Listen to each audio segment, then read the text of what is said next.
정말 세상을 살 때에 이런저런 사람들을 만나게 되는데 가끔 답답한 사람들 만나죠. 그런 답답한 사람을 만날 때에 여러분, 그 사람과 함께하기 좋아요? 뭔가 함께하기에는 불편함이 먼저 찾아와요.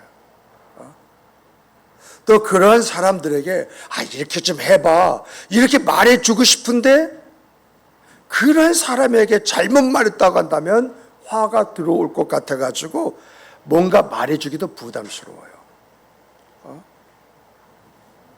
그리고 그렇게 답답한 사람이 가까이 이렇게 찾아오잖아요. 뭔가 밀착하잖아요. 그럼 자꾸 우리는 그를 밀어요.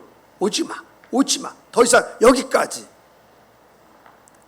뭔가 움츠려든 상태에서 방어하기에 급급한 그런 내 모습을 보지 않습니까? 그런데 하나님이 나를 보실 때 나는 어떤 사람일까요? 하나님은 이게 나를 보실 때 한여름에 시원한 냉수 한 가보를 꿀꺽꿀꺽 마시는 그런 느낌일까요? 답답한 나머지 깝깝하게 생각하실까요? 하나님 나 보실 때 성경을 보면요, 하나님이 최초의 사람 아담과 하와를 지으시고 그들의 모습을 볼 때에 그들은 한여름에 시원한 사이다 같았어요.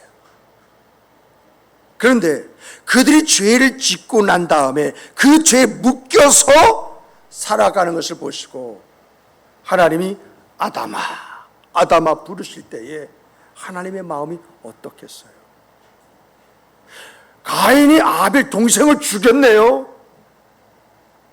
이것을 아시고 가인에게 가인아 내 아우 아벨이 어디 있느냐라고 물으실 때에 그 하나님의 마음은 어떠하셨을까요?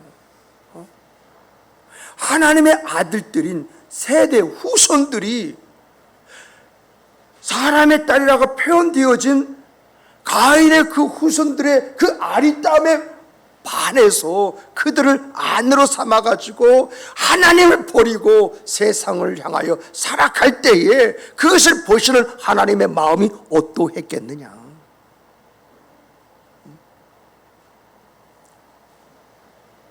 의인의 숫자는 점점점 줄어가고 악인의 숫자는 점점점 늘어날 때에 이것을 보시는 하나님의 마음, 그 마음이 어떠했겠느냐라고 하는 것이죠.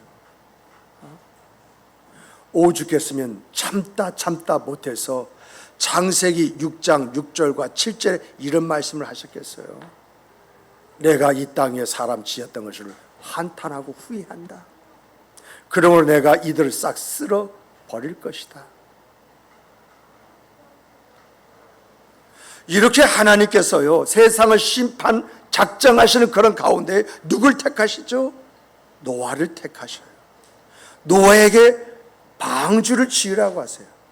다 진짜 비를 내리게 하는데 마치 양동이를 가지고 쏟는 것처럼 부어버리시는 거예요. 우리는요, 노아 시대에 노아의 방주만 있는 줄 생각하는데요, 아니에요. 그 당시에도 배가 많이 있었어요. 그러나 차이점이 있다고 한다면 노아의 방주는 하나님이 설계하신 배인지라 모든 바다의 조건에 최적화된 그러한 배였습니다. 창조 과학에서요, 하나님이 말씀하신 대로 그 배를 50분지 1로 지었어요. 그리고 인공적으로 다양한 풍랑, 파도의 강도, 조류의 속도, 다양한 사례로 실험을 했습니다. 그런데 그 당시에 있던 배들을 다 깨져버리고 다 가라앉아버리고 다 없어져 버렸는데 노아의 방주만큼은 그대로 있더라는 거죠. 그래서 혹시 그 안에는 물건들이 부서지고 상했을까라고 봤더니 물건이 상한 것이 있고 모든 것이 최적화된 그 상태로 그대로 있더라고 하는 거 아닙니까? 그래서 이것을 이제 현대 선박공학에다가 의뢰를 해가지고 이렇게 지으면 배가 어떻겠느냐라고 이렇게 이야기했더니 현대적으로도 그 공법이 최적화된 그런 공법이라고 이렇게 이야기합니다. 다시 말하면 어떤 형태의 바다 있어든지 다 적용할 수 있는 그런 배였다라고 하는 그런 이야기죠. 그리고 다른 그 당시의 배는요, 충분한 양식, 이 홍수가 1년 가까이 됐잖아요. 이것을요, 음식을 저장할 만한 저장소가 없어요.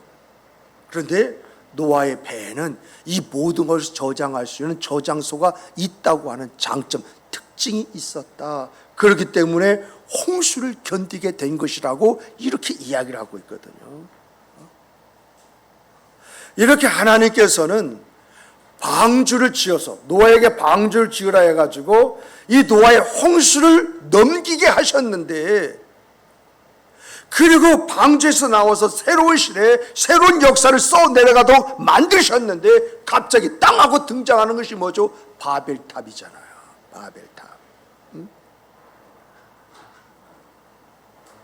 오늘 본문에서는요, 이 바벨탑을 하나님이 대적한 것으로 이렇게 말하고 있어요.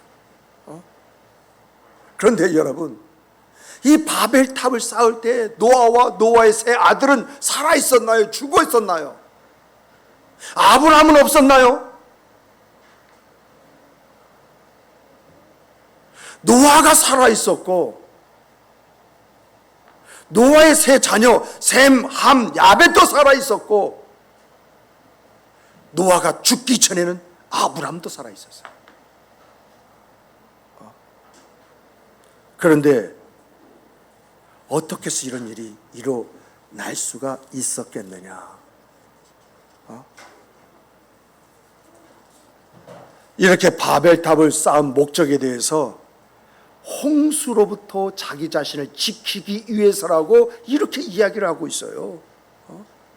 이 이야기는 무슨 이야기입니까? 홍수로부터 자기 자신을 지키기 위해서라고 한다고 하는 것은 지금 노아의 후손들이 죄를 짓고 살고 있다는 이야기입니까? 죄를 짓지 않고 살고 있다는 것입니다. 홍수 이전의 시대나 홍수 이후의 시대나 똑같이 죄를 짓고 살고 있으니까 하나님께서 혹시나마 우리를 또 물로 심판하시면 어떻게 하느냐? 그래서 자기 자신을 지키기 위해서 바벨탑을 쌓기 시작을 했다는 것입니다. 하나님께서 두 번 다시 물로 심판하지 않겠다고 무지개까지 주시고, 그 무지개를 보면서도 그들은 하나님께서 언젠가 우리를 또 다시 물로 심판할 수 있어 자기 생각에 갇혀서 살고 있었다라고 하는 것입니다. 자기들의 경험을 비추어 볼 때에 하나님께서 다시 물로 심판하신다면 어떻게 그것을 견딜 수 있을 것인가? 그래서 여러분, 오늘 성경을 보니까 바벨탑을 쌓는데 바위로 쌓았다고 말합니까? 그러시면 벽돌을 구워서 쌓았다고 말합니까? 벽돌을 구워서 쌓았다고 말합니다. 그러면 벽돌을 구워서 쌀 때 벽돌과 벽 사이에 뭘 넣어야 됩니까? 흙을 넣습니까? 뭘 넣습니까? 역청을 넣었다는 것입니다. 이게 무슨 말인 줄 아세요? 대부분 우리 성경 읽을 때에 돌 대신 바위 대신에 이렇게 벽돌을 꼬아가지고 쌓구나. 그 벽돌 사이사이를 흙을 채워야 되는데 흙 채워야 되니 역청을 채웠구나. 끝. 여러분, 우리가 왜 이들이 이렇게 벽돌로 역청으로 이 바벨탑을 쌓았느냐라고 하는 것을 볼 줄 알아야 돼요. 왜냐하면요, 노아의 홍수 때에 노아의 방주를 뭘로 만들었죠? 나무와 나무 사이를 뭘로 메웠죠? 역청으로 메웠어요. 역청으로 메우니까 그 배 안에 물이 들어와요? 안 들어와요? 안 들어오더라. 그러므로 큰 바위에다가 짓게 되면 역청을 부어가지고 막기가 어려우니까 벽돌을 쌓고 역청을 붓고 해가지고 만약 홍수가 주어진다 할지라도 이 탑 안으로는 물이 들어오지 않도록.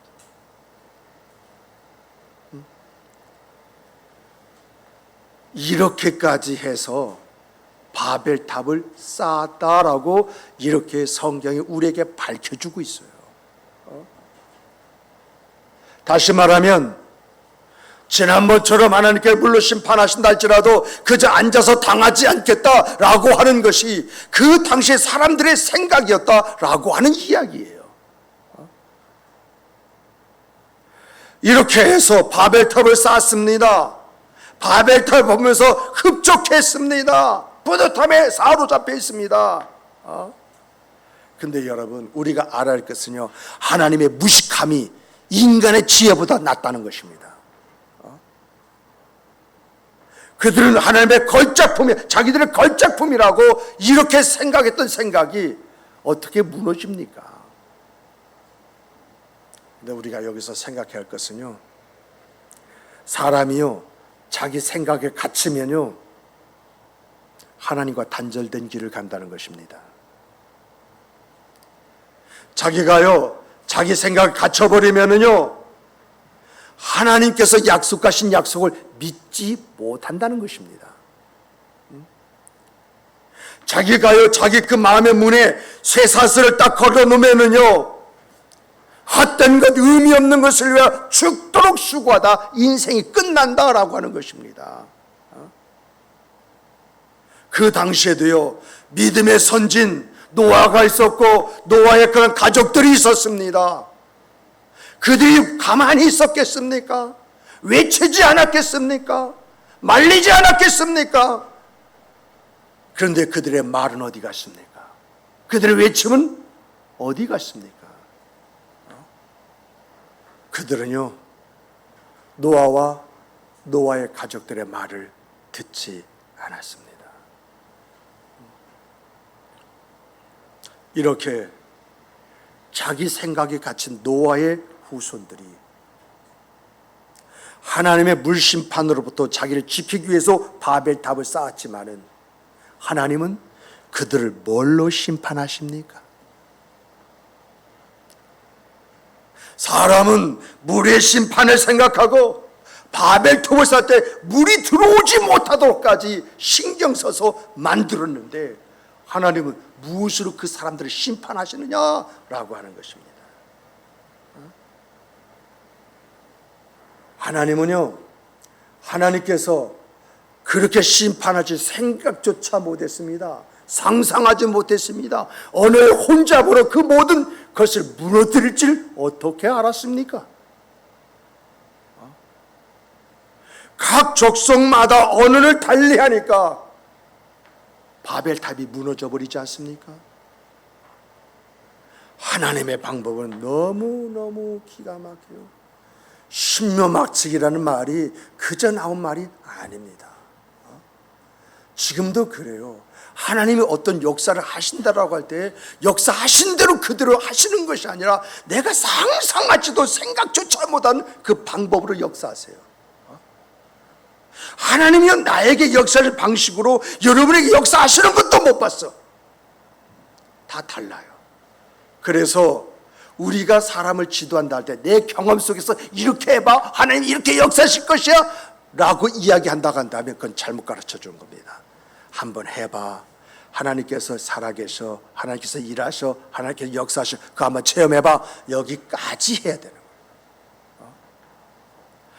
여러분, 우리 이채종 권사님이 체험한 체험이요, 여러분들 체험하기 원하신다면 그것은 포기하시는 게 좋습니다. 이채종 권사님, 이채종 권사님에게 그렇게 역사하시는 것이고, 나는 나에게 내 방식, 내 안에서 내가 할 수 있는 그것으로 역사하신다는 것입니다. 각기 다 달라요.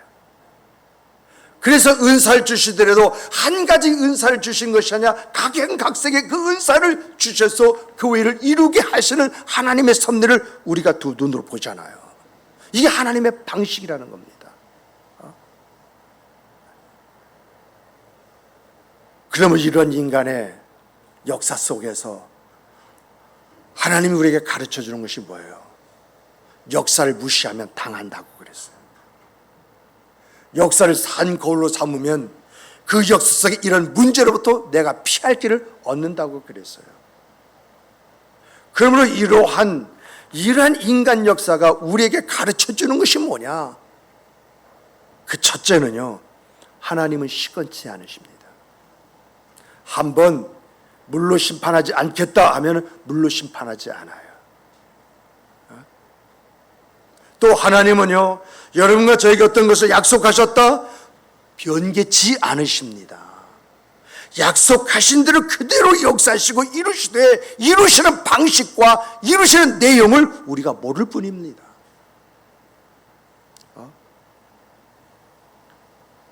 그러므로 여러분과 저는요, 성경 말씀 안에서 하나님을 봤습니까? 하나님의 약속을 보았습니까? 붙잡으십시오. 그 하나님은 시건치 아니하신 나의 하나님이십니다. 둘째는요, 인간 역사가 우리에게 가르쳐 주는 것이 뭐냐라고 할 때, 여러분, 내가 내 생각에 갇히면 볼 것을 보지 못하고 들을 것을 듣지 못하고 진리를 진리로 믿지 못할 뿐만 아니라 하지 말아야 될 일을 하게 되어 있고, 돈 쓰지 말아야 할 것에 돈을 팡팡 갖다 붓게 되어져 있고, 또 해서는 안 될 일을 하고 헛된 꿈을 꾸고 산다는 것입니다.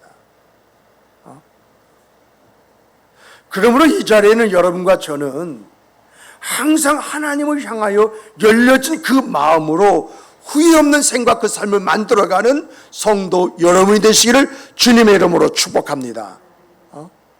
정말 내 생각에 붙잡히는 것이 아니라 하나님을 열려진 그 심령으로 말씀 앞에 아멘, 그것이 하나님의 역사를 만든다라고 하는 것입니다. 그러나 내가 내 생각에 갇히면 보이질 않아요. 들리질 않아요. 뭘 해야 할지도 몰라요. 그러다가 어디로 갑니까? 노아의 후손처럼 바벨탑으로 갑니다. 이것이 오늘 본문이 우리에게 주는 가장 큰 메시지입니다. 두 번째는 함께 따라서 해보십시다. 하나님을 향하여 열려진 마음을 갖자. 여러분, 노아의 후손들이 바벨탑을 어디까지 쌓겠다고 했죠? 4절 보면 하늘에 닿게 하여. 자, 그러면 이 하늘에 닿게 하여, 하늘 꼭대기라는 이야기 있잖아요. 그렇잖아요? 그러면 이들이 생각할 하늘 꼭대기는 어딜까요? 하늘 닿게 하여라고 했는데, 여러분이 생각하는 이 하늘 꼭대기는 어디를 지금 말해서 하늘 꼭대기라고 이렇게 이야기하고 있는 것일까요? 여러분, 우리의 눈에 보이는 그 끝입니까? 아니면 우리의 눈으로 볼 수 없는 그것이 하늘 끝입니까? 하늘 끝이 어디입니까? 이 하늘 끝은요, 아라산 꼭대기입니다. 이렇게 그 당시 노아의 후손들이 아라산 그 꼭대기를 하늘 끝으로 생각했던 그 이유가 뭐냐라고 할 때, 여러분, 노아 홍수가 끝날 때 그 배가 어디 있었습니까? 아라산에 걸쳐 있었습니다. 그러므로 그들의 그 생각 속에는 어떤 생각이 있느냐? 아라산 산 꼭대기까지 우리가 쌓게 되어지면, 그러면 홍수를 피할 수 있다, 이런 생각을 가졌던 거예요. 이렇게 노아의 그 후손들은 노아 홍수 때 물이 아라산 한 꼭대기까지 찼다는 것을 알고, 이 바벨탑을 이 아라산 꼭대기 그 이상으로 올린다고 한다면 하나님이 다시 물로 심판한다 할지라도 그 심판에서 벗어날 수 있지 않겠느냐? 근데 성경은요, 이런 인간의 생각을 대적이라고 이렇게 표현을 합니다. 하나님과 관계가 없이 자기 의미대로 살겠다고 하는 것으로 봅니다. 하나님의 간섭을 받지 않고 자기 원한 대로 살겠다라고 하는 것으로 보신다라고 하는 것입니다. 그런데 문제는 오늘의 세대가 어떤 세대냐라고 할 때 많은 분들이 이구동성으로 말한 그 말씀이 바로 바벨 시대를 우리가 살고 있다 이렇게 이야기를 합니다. 그렇다면 바벨 시대에 그 사람들은 어디까지 높아지기를 원할까요? 지금 아파트도 보면은 뭐 심란합니다. 전 세계적으로 뭐 하늘이 높다 한들 이런 마음을 가지고 있어서 그런지 모르지만은 우리나라에도 참 롯데타워라는 게 있잖아요. 사람도요 돈을 벌어도 끝없이 벌기를 원하고 출세해도 끝없이 출세하기를 원하는 이러한 바벨의 생각을 가지고 있어요. 근데 결국은 이러한 우리의 생각이 이런 바벨의 시대를 살아가는 사람들이 그 끝이 어디겠느냐는 것입니다. 그 끝은 하나님의 심판인데 어느 혼자 심판이 되겠습니까? 아니면 불심판이 되겠습니까? 지금 남아있는 심판이 있다면 그 심판을 성경에서는 뭐라고 이야기를 하고 있느냐라고 하는 이야기입니다. 그러므로 여러분과 제가 이런 시대를 살아가면서 우리가 가져야 할 것이 뭐냐라고 할 때 우리가 가져야 할 것은 열려진 마음입니다. 열려진 마음이요. 우리를 살게 해요. 우리를 살려요. 우리를 회복시켜요. 우리를 일으켜 준다라고 하는 그런 이야기거든요. 여러분, 이스라엘 백성이요. 광야 40년을 걸어오면서 그들이 살아남을 수 있었던 방법이 뭡니까? 그들이요. 죄 가운데 있다 할지라도 그들은요. 마지막에는 하나님 바라봤어요. 홍해 앞에서 진퇴양난이지 않습니까? 애국 군대는 쳐 들어오고 있고 홍해 바다는 갈라져 있고 그럴 때에 이스라엘 백성이 뭘 봤습니까? 하나님을 바라보지 않았습니까? 아말렉과의 전쟁은 승산이 없는 전쟁이에요. 완벽하게 훈련받고 호전적인 그 민족 앞에서 여태까지 종살이하다 이제 나온 그런 사람들이 어떻게 그들을 맞이해서 싸울 수 있겠습니까? 그때에 모세와 아론과 훌이 산 위에 올라가서 기도했다는 것은 무슨 말입니까? 하나님을 바라봤다는 거 아니겠습니까? 너무 더워요. 너무 추워요. 감당할 수 없을 때 그들이 하나님을 바라보지 않습니까? 애굽에서 가져온 식량이 다 떨어져 버렸어요. 무엇을 먹어야지 모르는 그런 상황 속에서 근심하고 걱정하고 모세를 바라볼 때 모세가 다 같이 뭡니까? 하나님을 보자. 하나님 보지 않습니까? 마실 물이 없어요. 목이 다 들어갑니다. 죽을 것 같습니다. 그럴 때 그들은 누구를 바라보았습니까? 하나님을 바라보잖아요.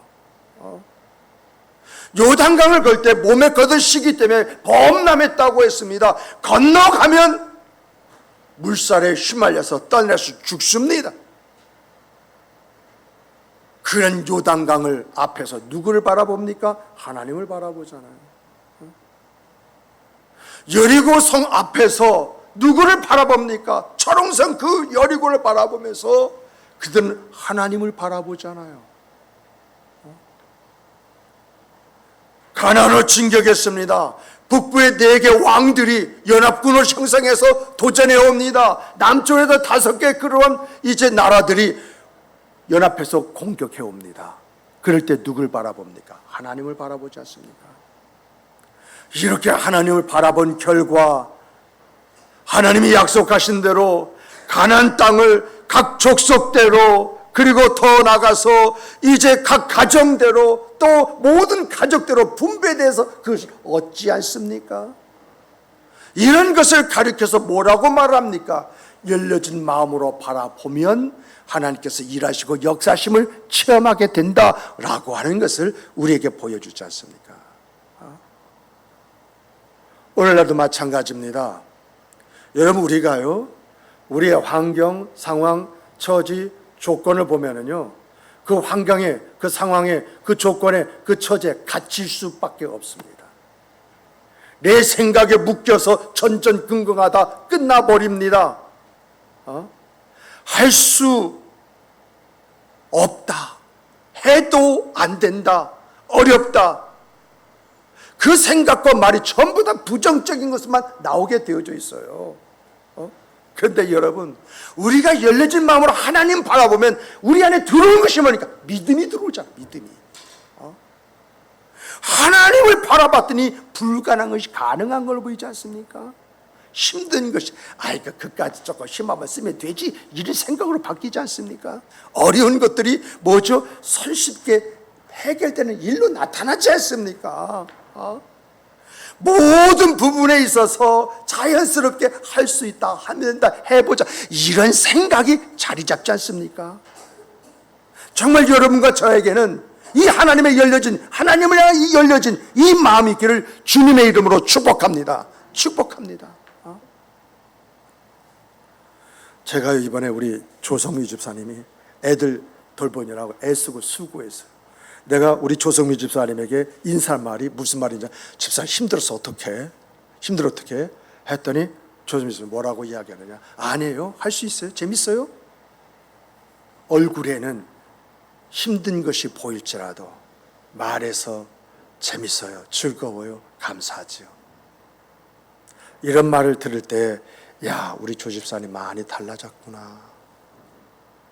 정말 많이 새로워졌구나. 이러한 것을 느낍니다. 이런 것이 뭐죠? 하나님을 향하여 열려진 마음을 가질 때에 모든 것을 감당할 수 있는 그런 능력을 갖게 되어집니다. 몸은 피곤할지라도 그 부분에 대한 어떤 짜증, 힘든 어려움, 이것을 내색하지 않게 되어져 있습니다. 마지막으로 우리가 하나님을 향하여 우리의 마음이 열려질 뿐만 아니라 따라서 해보십시다. 하나님을 위한 삶을 살자. 바벨 사건에서 좀 이상한 것이 있잖아요. 그게 뭐죠?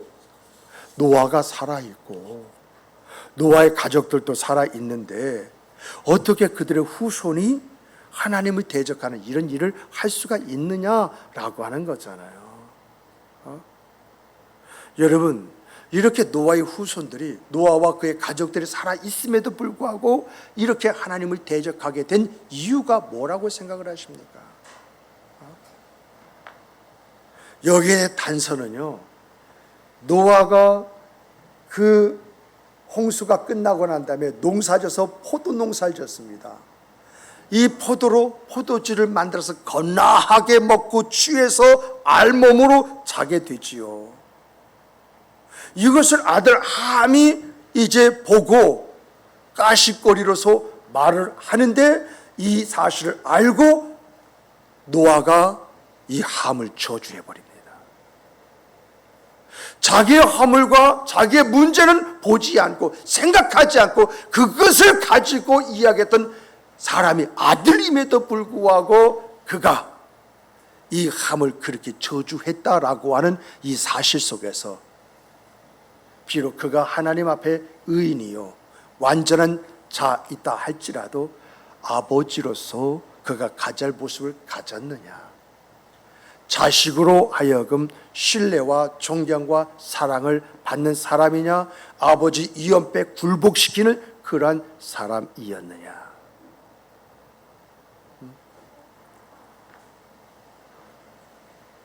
노아가요 950세에 죽었어요. 950세에 죽었다고 하는 것은 노아 홍수가 600년 될 때, 600살 때 있었지 않습니까? 홍수가 1년 어간이에요. 1년 7일인가 8일인가 12일인가 그래요. 1년 어간이에요. 그러고 나서 350년을 사는 것이거든요. 350년을 사는 그 과정 중에 이 바벨탑 사건이 일어났다는 것입니다. 그런데 여러분, 성경을 읽다 보면은 창세기 11장인가요? 거기서 보면은 노아의 후손이 나오는데, 노아의 후손 중에서 에벨이라는 사람이 나오는데, 에벨이 노아의 4대 손입니다. 이 에벨인 사람이 두 아들 낳는데 첫째 아들이 벨렉이고 둘째 아들이 욕단입니다. 그런데 성경을 보면 거기에 짤막한 한 구절, 이때 세상이 나누어졌다라는 말이 탁 딱 들어가 있어요. 그리고 벨렉의 후손 내에서 누가 나오냐? 아브라함이 나옵니다.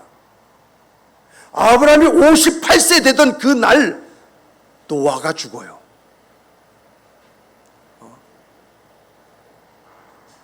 그리고 욕단은 어떻게 되었느냐라고 할 때 욕단에 의해서 욕단과 함께한 다른 후손들과 어울려서 뭐가 나오죠? 바벨탑이 나오는 것입니다. 이러한 역사적인 그 이야기를 보면서 여러분과 제가 생각해야 할 것이 뭡니까? 여러분, 자녀들 앞에서 여러분의 분명한 신앙의 모습을 보여주는 성도 여러분 되기를 주님의 이름으로 축복합니다. 가도 좋고 안 가도 좋으면 내 자녀도 교회 가도 좋고 안 가도 좋아요.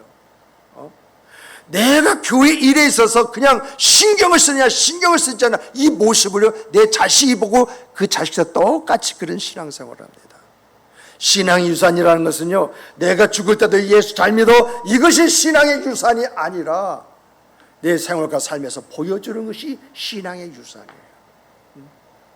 내가 하나님의 역사를 체험했으면요, 역사를 체험만큼의 수고와 노력이 있기에 그 역사를 체험하는 거 아니겠습니까? 그걸 내 자식이 지켜봐요. 그래서 우리 아버지 어머니가 이렇게 살았던 것은 이렇게 하셨기 때문에 이런 결과 앞에서 이렇게 사신 것이다, 이것을 보여주고 이것을 학습시켜주는 것이 신앙의 유산을 물려주는 거예요. 제가 지금까지 경험한 것 중에 한 가지가 있는데 그게 뭐냐, 아이들 고3 때 있죠. 고3 때 장로님의 아들이든 권사님의 아들이든 집사님의 아들이든 고3이니까 교회 가지 말고 공부해 해가지고 그 자식들이 신앙생활 하는 것 못 봤습니다. 그런데 그런 상황 속에 있자 할지라도 교회 다녀야 돼. 네가 공부 들어간다 하더라도 너 신앙생활 해야 돼 하고 다그치고, 그래서 주일날 성수치하게 만들었던 그 자녀들은요 다 대학에 들어갔습니다. 잘 되었습니다. 신앙생활을 얼마나 예쁘게 잘하는지.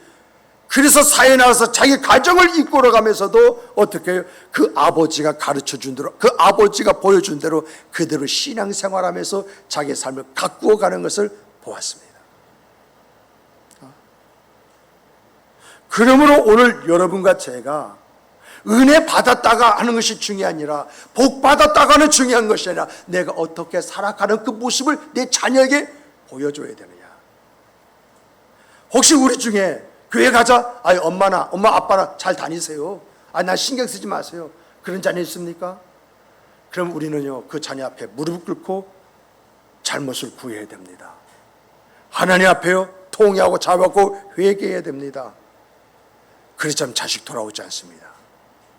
이런 문제가 있어요. 그리고 이러한 역사적인 것을 보면서요, 우리가 어떻게 살아갈 것인가, 여러분과 제가 어떻게 살아갈 것인가, 삶의 문제라는 것이 있잖아요. 여러분과 제가 어떻게 살아가야 되겠습니까? 어떻게 내 자식에게 그 신앙의 좋은 유산을 물려줄 수 있겠습니까? 저는요 레위기 11장에서 그걸 찾았어요. 레위기 11장을 보면은요 정한 것이 나오고 부정한 것이 나와요. 정한 것을 보면은요 뭐라고 하느냐, 굽이 갈라져 있고 되새김질 하는 것은 정하다라고 이렇게 되어져 있어요. 여러분들은 이 말씀을 어떻게 받아들이시나요? 굽이 갈라져 있고 되새김질한다. 이것이요 성경의 어떤 흐름을, 한 장르를 형성해서 쭉 이어지고 있어요. 여러분, 굽이 갈라졌다는 것은 구별된 삶을 살았다라고 하는 것입니다. 구별된 삶을 살아라. 비록 이 세상에 살아가고 있지만은 우리가 누구냐, 하나님의 사람이다. 뭐 하나님 사람으로 할 일이 있잖아요. 그걸 구별해내는 것. 여러분과 제가 한 천국 시민권을 가지고는 하나님의 자녀이잖아요. 그럼 우리가 하나님을 어떻게 드러나고 나타내, 이게 자명하지 않습니까? 이것을 가지고 그대로 살아가는 생각과 삶, 이게 뭐죠? 굽이 갈라진 것입니다. 구별되었다라고 하는 거예요. 그리고 되새김질한다고 하는 것은요, 예배를 통하여 은혜의 말씀을 받았습니다, 들었습니다, 받았고 들은 것으로 끝나지 아니하고 그 말씀들을 묵상하면서 내 삶에 어떻게 이것을 적용해낼 수 있을 것인가 고민하면서 만들어가는 것이 되새김질입니다. 정말 오늘 우리들이요, 은혜 받은 그 말씀에 나를 거울로 삼아서 비춰볼 때에 거기에서 내가 잘하는 것도 있지만 못하는 것도 있잖아요. 잘하는 것은 더욱더 아름다운 결실의 열매를 맺어갈 수 있도록, 못하는 것은 내가 그 시정에서 그것을 교정해내서 바꿀 수 있는 그러한 모습을 갖는 것이 바로 되새김질입니다. 또한 여러분, 이런 것이 있어요. 레위기 11장을 보면은 구분 갈라져 있되 되새김질 하지 않는 그 짐승에 대해서는 뭐라고 이야기했냐? 부정하다라고 이야기했습니다. 이건 무엇을 이야기할까요? 여러분, 삶은 구별돼서 살지만은 말씀은 들어도 그 말씀을 적용하지 않고 듣는 것으로 끝나버리는 그런 생각, 그 삶을 이야기하고 있다는 것입니다. 예를 들면, 내가 죄 짓지 않고 열심히 살면 되지. 내가 다른 사람 피해 주지 않고 그리고 바르게 살면 되지. 우리 가족끼리 그냥 마음 하나 돼가지고 뜻을 모아서 열심히 살면 되지. 이게 뭐죠? 구별이에요. 그런데 하나님의 말씀은 듣는 둥 마는 둥 한다고 한다면 그 사람을 믿음의 사람이라고 이렇게 이야기하느냐라고 할 때 아니다, 이렇게 말하고 있다는 것입니다. 여러분, 구별된 것과 믿는 것은 다릅니다. 아무리 구별된 삶을 살고 올바로 살지라도 말씀대로 살지 않으면 그 사람은 세상에서 의인이요 청렴한 사람이 될지는 몰라도 믿음의 사람은 아니다라는 것입니다. 믿음의 사람은요, 말씀을 듣고 그 믿음 안에서 자기를 세워나가는 사람이 바로 믿음의 사람이다라고 하는 것을 성경이 이야기하고 있다는 것입니다. 저기는 요즘 이런 습관이 생겼어요. 코로나 단계가 높아질 때마다 구나 시에서 띠릭하고 문자가 착 옵니다. 그 문자를 볼 때마다 우리 교회 사명을 다시 한번 곰삭여 봅니다. 세상의 요구에 답해주는 교회, 시대의 질문에 답해주는 교회.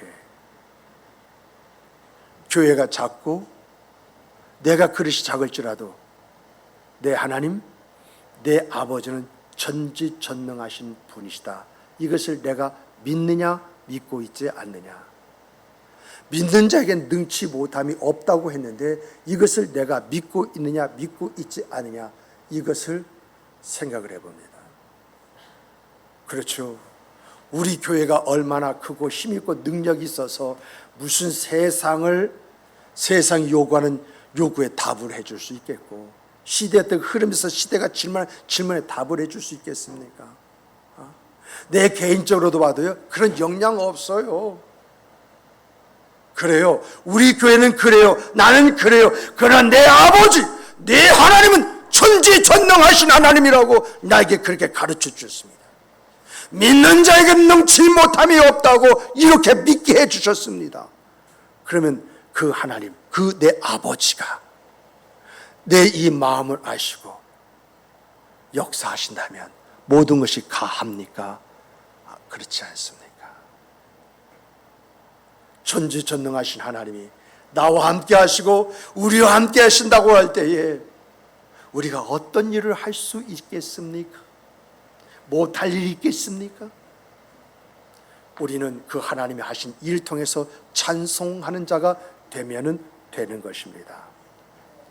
오늘 여러분에게도 저와 동일한 이상이 있기를 소망합니다.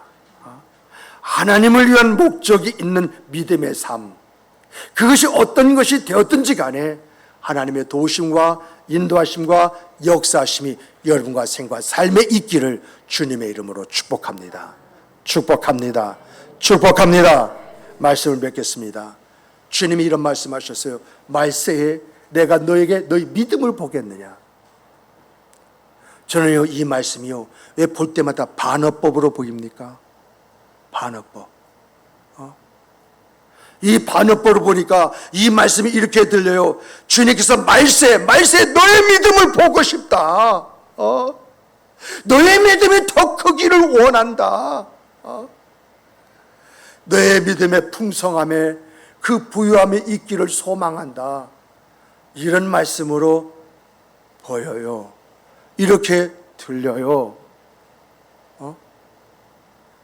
믿는 자에게는요, 능치 못함이 없다고 했습니다.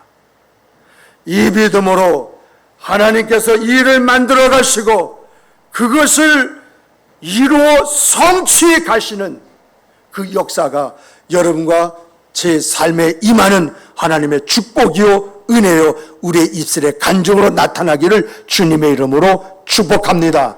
축복합니다. 축복합니다. 이러한 일의 간증자가 하루속히 우리들 가운데 나오기를 소망합니다. 우리 다 같이 기도하시겠습니다. 귀하신